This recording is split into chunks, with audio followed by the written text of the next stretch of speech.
السلام علیکم ورحمۃ اللہ وبرکاتہ۔ جی دیکھیں، بنیادی طور پہ اس آیت کریمہ کا، جس میں کہ طیب مرد طیب عورتوں کے لیے اور خبیث عورتیں خبیث مردوں کے لیے، جیسا کہ اس آیت کریمہ میں وضاحت موجود ہے سورہ نور کے اندر، اس آیت کریمہ کی تفسیر میں اگر دیکھا جائے نا تو کئی ایک اقوال ہیں۔ تو بنیادی طور پہ تین اہم اقوال ہیں۔ تو جو سب سے زیادہ راجح معنی لگتا ہے، جو حضرت عبداللہ بن عباس رضی اللہ تعالیٰ عنہ کی تفسیر ہے، اور حضرت مجاہد اور حسن بصری رحمہ اللہ اسی کو راجح قرار دیتے ہیں، وہ یہ ہے کہ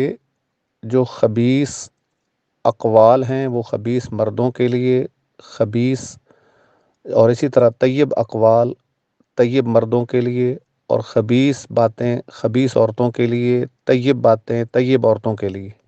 یعنی جس طرح کا انسان ہے اس طرح کی زبان وہ استعمال کرتا ہے۔ تو بنیادی طور پہ اس میں یہ معنی نہیں ہے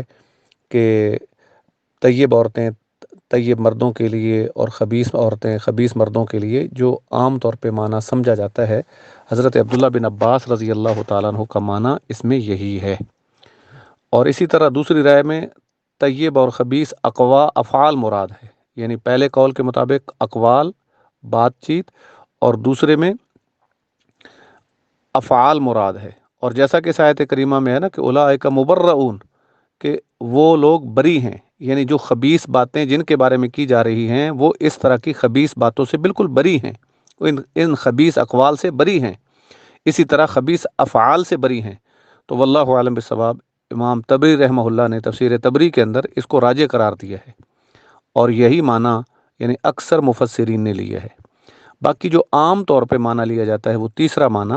کہ اس سے مراد طیب عورتوں کے لیے طیب مرد اور خبیث عورتوں کے لیے خبیث مرد، اور اس کے برعکس اسی طرح۔ تو واللہ عالم بالصواب، اگر اس کا معنی یہ ہی لیا جائے کہ ایسا ممکن نہیں ہے کہ بندہ طیب ہو اور اس کی بیوی خبیث ہو، یا بیوی خبیث ہو اور اس کا بندہ طیب ہو، ایسا ممکن نہیں ہے، ایسی بات نہیں ہے۔ دیکھیں، اگر ہم قرآن مجید کے اندر ہی دیکھیں تو فرعون کے گھر حضرت آسیہ علیہ السلام تھیں، کہ جن کی مثال اللہ تعالیٰ نے ایمان والوں کے لیے بیان کی ہے۔ حضرت لوط علیہ الصلوۃ والسلام کے گھر میں وہ عورتیں تھیں جنہوں نے اپنے خاوند کے ساتھ بھی خیانت کی ہے، اللہ تعالیٰ نے ان کا کردار بھی بیان کر دیا ہے۔ تو اب انبیاء کی طہارت اور ان کی طیب ہونے میں کوئی شک ہے؟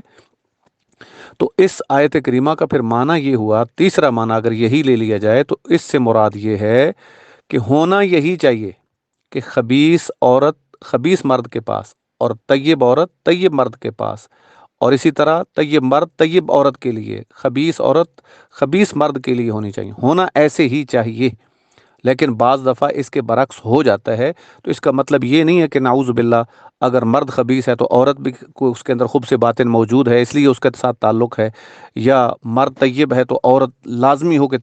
طیبات میں سے ہو، ایسا ضروری نہیں ہے، ہونا یہی چاہیے۔ یعنی اللہ تعالیٰ کی منشا اور اللہ رب العالمین نے اسی طرف ترغیب دی ہے کہ ہمارا ایسا ہی سلسلہ ہونا چاہیے کہ طیب مردوں کے لیے طیب عورتیں اور خبیث مردوں کے لیے خبیث عورتیں، اسی طرح اس کے برعکس۔ باقی واللہ عالم بالصواب، تو یہ معنی جو اگر لیا جائے تو پھر بات بالکل واضح ہو جاتی ہے، اور قرآن مجید کی ان آیات کے اندر کوئی تعارض بھی نظر نہیں آتا۔ واللہ عالم بالصواب۔ باقی ایک معنی یہ بھی ہو سکتا ہے کہ ہاں، اللہ تعالیٰ کا حکم ہے کہ جب کسی طیب مرد کو پتہ چلے نا کہ اس کی عورت خبیث ہے، تو پھر اس کی یا تو توبہ کرے یا پھر اس سے وہ جان چھڑائے۔ اگر وہ اس کے خبیث ہونے کے باوجود اس سے جان نہیں چھڑاتا، اس کا مطلب ہے اس مرد کے اندر بھی کج روی ہے۔ اور اسی طرح عورت کو جب طیبات میں سے ہے اور اس کا مرد خبیث ہے، اس کے علم میں آ جائے کہ وہ مرد خبیث ہے، تو اس سے اس کو چھٹکارا حاصل کرنا چاہیے۔ اور اگر وہ اس کے باوجود کو پتہ ہے کہ وہ خبیث ہے اور چھٹکارا حاصل نہیں کرتی، تو گویا کہ یہ اس کے لیے لائق نہیں ہے۔ واللہ عالم بالصواب، یہ معنی بیان کیے گئے ہیں، اور امام ابن کثیر رحمہ اللہ نے اسی معنی کو راجح قرار دیا ہے جو میں نے آخر میں ذکر کیا ہے۔